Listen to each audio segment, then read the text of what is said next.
What up, good people, and you bad people too? It is me, the MATTWOODS, and today we are going to be talking about some wild food in Youngstown, y'all, with none other than Miss Kim Bay of our Ryze. What up, though, Miss Kim? Hey Matthew, how are you today? I am excellent. Everything is beautiful. We got a little bit of rain out there, but it's still like 60 degrees in November. I can't I believe know. that. With Yeah, rain, hard to believe. Uh, yeah. and I got stung by a bee the other day. Can you believe that? In November? Wow. Like a record, so but anyway, I'm doing good. I'm going to be doing much better once we get some clarity on this recipe here. So the yum yum lentil loaf, you referred this over to us. How did you learn about this, and when did you first cook this meal? I've been making lentil loaves now since I started my vegan slash vegetarian journey close to 10 years ago. So this is actually my own personal recipe. I made this today. Um, and I came across it just because I didn't ever know what to do with lentils other than making soup. And so yeah, I just started with just learning how to do different beans together and making different bean patties. My children love to eat beans, so making different patties with beans, making loaves with beans and things like that. So that's where we got the lentil loaf from. Okay, well, I had it before. You cooked it for I don't know when. Do you remember when I got some of this from you? That was the green pea loaf. Yep, that was Oh, the that was green green. peas. Okay. This is the lentils. It's a little bit different, but it's pretty much all in the same. It's pretty much the same. The only difference is the peas are a pea and the lentil is a legume. So Right. Well, I know I love that pea loaf, so I know I'm gonna love the lentil loaf. So I'm very excited about getting this going on this evening. So, all right, so let's jump right into it. So I see here we need a large bowl to soak the lentils for about 2 hours max. mhm. Now, once they're soaked, like what should we be looking for to know, okay, these are soaked enough? They expand like any other bean would do. They would expand, and lentils take way less time than most of your other peas or beans to cook. So Okay, so we're looking for that expansion. And then as far as putting them into the food processor, that's going to be after they're soaked and uncooked. yes, Okay. All right. And then so now do we drain? So we're letting them soak. Do we use the same water to put in the processor? no, you will want to rinse them off. And I should have put that in there, but yeah, you want to rinse them first, and then go ahead and put some fresh water inside the processor as you're blending those together. Okay, so we have 2 to 3 cups of fresh water or veggie stock. So I see you give people the option. Now, why would someone not want to do the veggie stock and use water instead? Maybe for sodium reasons, some veggie stocks do maybe have a little bit of extra salt in them. So if you don't want to have the extra salt in your diet, then maybe you would want to use just the water. But for the most part, they're pretty much the same. They're going to give you the same effects. Okay, and that's what I was kind of thinking about was the sodium, because I know I personally don't use like chicken stock and turkey stock and all of that, but I never use veggie stock. So, and I think we'll have to do another call on here about making our own veggie stock to where it has less sodium. All right, so yeah, I definitely want to talk about that on another call. That's very interesting to me.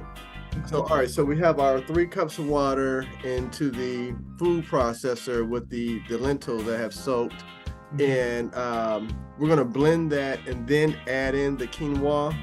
Yes, you can blend that in as well. Quinoa is not going to break up as much. It will a little bit, but it won't break up too much when you put it in the food processor. I just like to make sure it's all going to be blended very well together. Okay, and that's uncooked quinoa. Yes, Right. Okay. yes. All right. So now once that's blended all up, then we're gonna pour that back into the large bowl. Correct.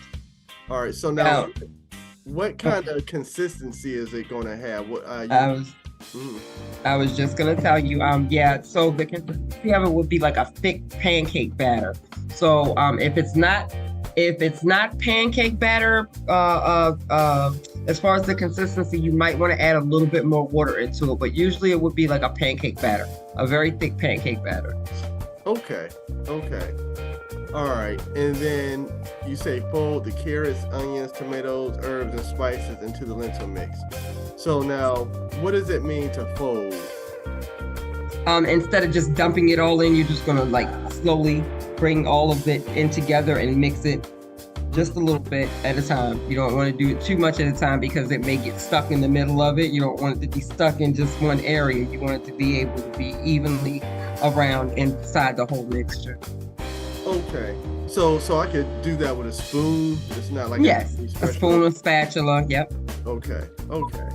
All right. So all of my veggies and herbs are now into the mixed, and now just take that and pour that into you have a lightly oiled baking dish. Now should it be a now are baking dishes deemed as like glass dishes, or like what's a natural baking dish? The best kind would be your glass dishes. I just started recently using the silicone. Those are awesome because they distribute the heat evenly, and they don't take as long to cook as a glass dish would. So those are really good. But the glass dishes, again, a regular aluminum pan. Aluminum pans may not take as long to cook, but again, when you're using a glass dish, you definitely you're probably gonna have to bake it a little bit longer. You may have to bake it a little bit longer, but you will know by the firmness of it as you're baking. You'll know by the firmness whether it's finished or not. Okay, so now to find out whether it's finished or not, is it kind of like a cake where you stick a fork in it and if it comes out clean, it's done? Yes. Yep. Okay. Okay. All right. And then let's see. So that's what. Oh, so now what size should that baking dish be?